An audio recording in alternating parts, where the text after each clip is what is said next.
नमस्कार नमस्कार। दिवाली की हार्दिक शुभकामनाएं देता हुआ मैं विकलेश स्वागत करता हूं आप सबका मेरे चैनल विकलेश हूं। मैं कहानियां सुनाता हूं, कहानियां सुनाऊंगा। दीपावली आप सब जानते हैं कि हमारा एक बहुत ही बड़ा त्योहार है। हिंदू परंपराओं की बात करें तो ये 5 दिन का त्योहार है और इसका पहला दिवस धनतेरस के दिन ये शुरू होता है। और जो धनतेरस है ये महर्षि धन्वंतरी जो देवताओं के वैद्य थे और जिनके लाए अमृत को पीकर देवता अमर हुए, ये उनको समर्पित दिन है। अमर होना, अमरत्व क्या है? अमरत्व ये नहीं है कि कोई कभी मरेगा ही नहीं, बल्कि अमरत्व ये है, अमरत्व की जो अवधारणा है वो ये है कि अमर उस व्यक्ति को हम कह सकते हैं जिसने अपने जीवन में अपना सर्वश्रेष्ठ ज्ञान, अपनी सर्वश्रेष्ठ ऊर्जा सामाजिक कार्यों में लगाकर अपने जीवन को समर्पित किया लोक कल्याण के लिए। इस तरह के जो व्यक्ति हैं वो अपने शरीर छोड़ जाने के बाद भी याद किए जाते हैं और सदियों तक याद किए जाते हैं।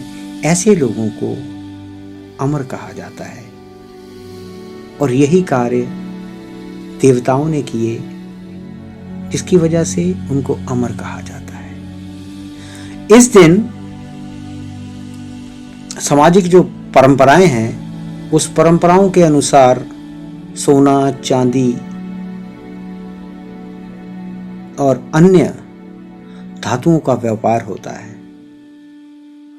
अर्थव्यवस्था को इस दिन एक नया उछाल मिलता है और इस बार ये उम्मीद की जा रही है कि लगभग 1750 करोड़ रुपए का व्यापार इस दिन एक्सपेक्टेड है। तो देखते हैं क्या होता है, क्योंकि कोविड के बाद, ये कोविड के इफेक्ट्स के बाद ये पहली दीपावली है। तो उम्मीद करते हैं कि अर्थव्यवस्था जो है वो दोबारा उछाल लेगी।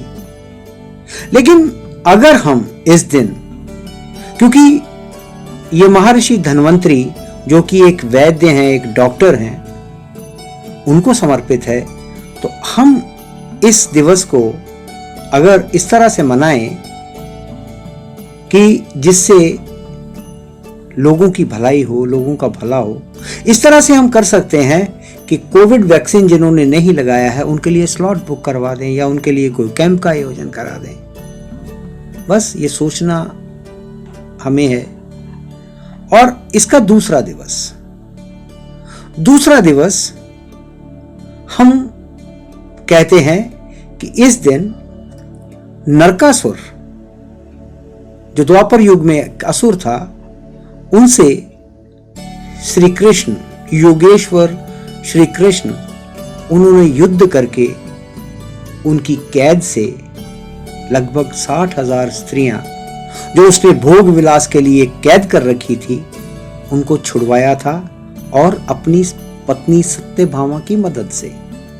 यानी कि ये दिन स्त्री शक्ति की रक्षा के लिए समर्पित है। तो समाज में हम लोग अगर स्त्री रक्षा के लिए प्रतिबद्ध हों, कितनी खूबसूरत बात होगी। तो हम स्त्रियों के लिए, अपनी नारी शक्ति के लिए, अपनी बच्चियों के लिए, अपनी बहनों के लिए इस तरह के वातावरण का, इस तरह का सामाजिक वातावरण निर्मित करें कि जो स्त्रियां हैं सहजता से, स्वच्छंद होकर कहीं भी घूम सकें, कहीं भी रह जाएं। तो क्या हम ऐसा समाज बना सकते हैं?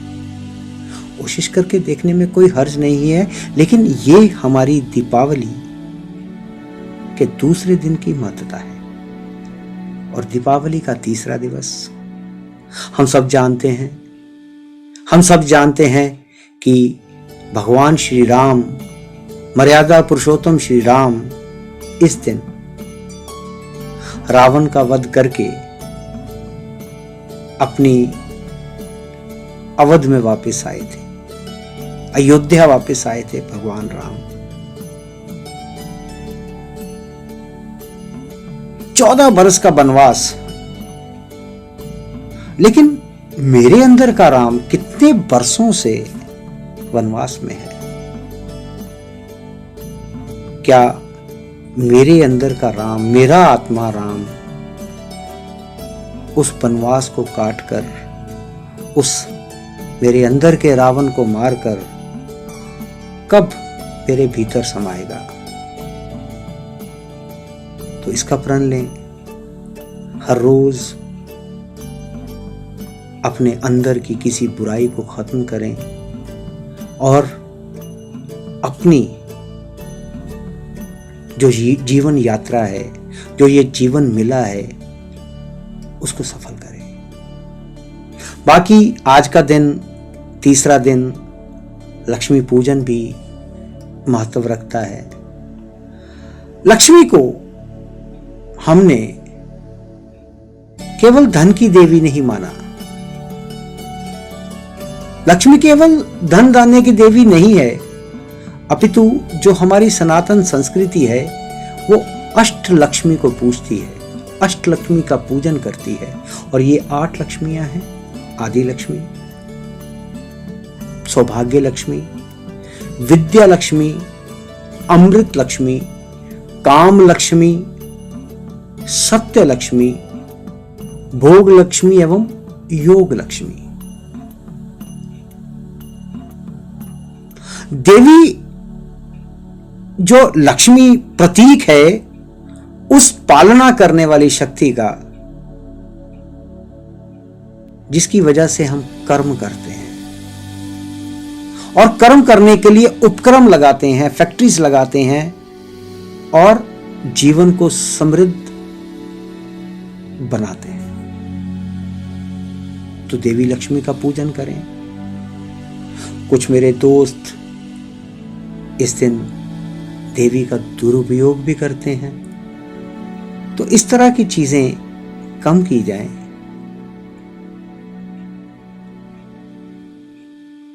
चौथा दिवस गोवर्धन पूजा और विश्वकर्मा दिवस। गोवर्धन पूजा, सब जानते हैं कि जो योगेश्वर कृष्ण है, भगवान कृष्ण है, उनका जन्म यदुवंश में हुआ और जो उनका जो मुख्य जीवन यापन का कार्य था वो था गोपालन, उनकी चीजों का क्रय और विक्रय, यानी कि गाय और तरह के जानवर। और जब इंद्र देवता बड़े क्रोधित हो गए उन सब इनके ऊपर, ब्रजवासियों पर, उन्होंने बहुत तेज बारिश, मेघ इतनी बुरी तरह से बरसे कि सारा का सारा जो ब्रिज है वो पानी पानी हो गया। तो योगेश्वर कृष्ण ने गोवर्धन अपनी उंगली पर उठाकर सबकी रक्षा की। ये फैंटेसी हो सकती है, ये कहानी लग सकती है, लेकिन इसके पीछे का जो इसके पीछे की अवधारणा है वो ये है कि हम अपने पशुओं का, अपने गोधन का, अपने साधनों का, अपनी वनस्पति का, अपने पर्वतों का, इतना अपने संसाधनों की हमें इतनी पूजा करनी चाहिए कि देवता भी उसकी तरफ बुरी नजर ना उठा पाए। तो हमारा प्रयास क्या होना चाहिए? हमारा प्रयास ये होना चाहिए कि जो हमारे प्राकृतिक संसाधन हैं उसका दोहन ना करें, प्राकृतिक संसाधनों को संभाल के रखें। ग्लोबल वार्मिंग की वजह से जो दिक्कतें आ रही हैं उसको हमारे त्योहारों के पीछे के मनोविज्ञान से सीख लेने की जरूरत है। और प्रकृति भी हमारी रक्षा तब करेगी जब हम प्रकृति के प्रति सहज होंगे। विश्वकर्मा दिवस वो भी चौथे दिवस, दीपावली के चौथे दिवस को मनाया जाता है। उसमें जितने भी कारीगर हैं वो अपने औजारों को पूजते हैं, औजारों की पूजा करते हैं उस दिन। और गोवर्धन पूजा के जैसे इसका भाव भी यही है कि हम वो चीजों की पूजा करते हैं जो हमारे लिए धन धान्य ला रही है। यानी कि ये देखिए कि हम और जड़ और चेतन कोई भी जीव हो या वस्तु हो जिसकी वजह से हमारा जीवन समृद्ध हो रहा है, जिसकी वजह से हम तरक्की कर रहे हैं, उसके प्रति कृतज्ञता का, उसके प्रति कृतज्ञता का भाव हम रखते हैं। यही विशेष प्रयोजन है दिवाली का। और पांचवा दिवस भाई दूज, जिसमें बहन और भाई के प्यार को सहेजा जाता है। तो देखिए कितना खूबसूरत है ये पूरा का पूरा जो दीपावली का उत्सव, 5 दिनों का ये उत्सव। और ये तो हिंदू मान्यता है। जबकि बचपन में जब हम दिवाली के निबंध लिखा करते थे तो हम ये लिखते थे कि दिवाली हिंदुओं, सिखों और जैनों का एक साझा त्योहार है। महावीर जैन इस दिन महानिर्वाण को प्राप्त हुए।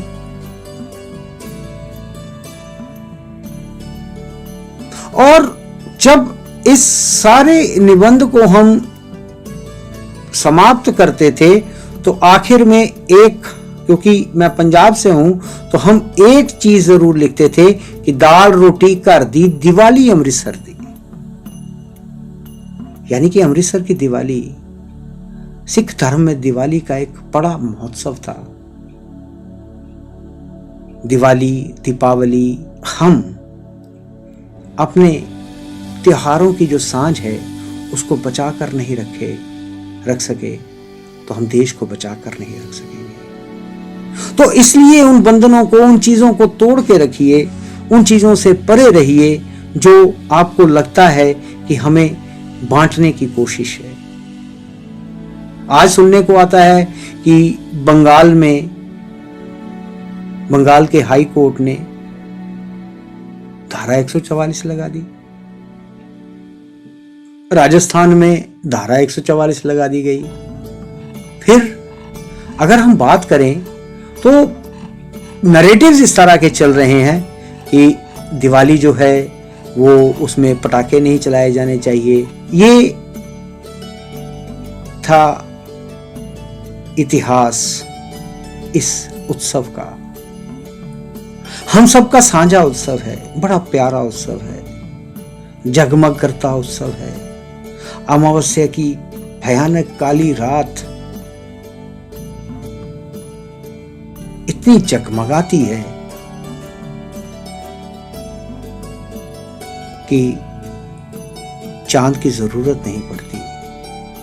लेकिन इस रात को, इस त्योहार को बार बार खराब करने की कोशिशें होती हैं। कुछ लोग हैं जो इस त्योहार को, इस सांझ को नहीं रहने देना चाहते। बस हम सब लोगों को ये प्रयास करना है कि इस तरह के लोगों का मुंहतोड़ जवाब दिया जाए। और ये मुंहतोड़ जवाब हम अपनी मोहब्बत को कायम रख के दे सकते हैं, इस त्योहार की सार्थकता को कायम रख के दे सकते हैं। तो आप सबको पुनः दीपावली की हार्दिक शुभकामनाएं देता हुआ मैं आपसे विदा लेता हूं। उम्मीद है कि आपकी दीपावली शुभ रहेगी। बस एक बात मैं करना चाहता हूँ, दिए जलाएं, पटाखे चलाएं, जो करना है करें, लेकिन अपने प्रेम को कायम रखें और सेफ दिवाली मनाएं। क्योंकि पटाखे चलाते चलाते कई बार अपने हाथ भी जल जाते हैं। तो इस बातों का ध्यान रखते हुए आप दिवाली मनाएं। आप सबको हार्दिक हार्दिक शुभकामनाएं दिवाली की। Happy Diwali, happy Diwali, happy Diwali.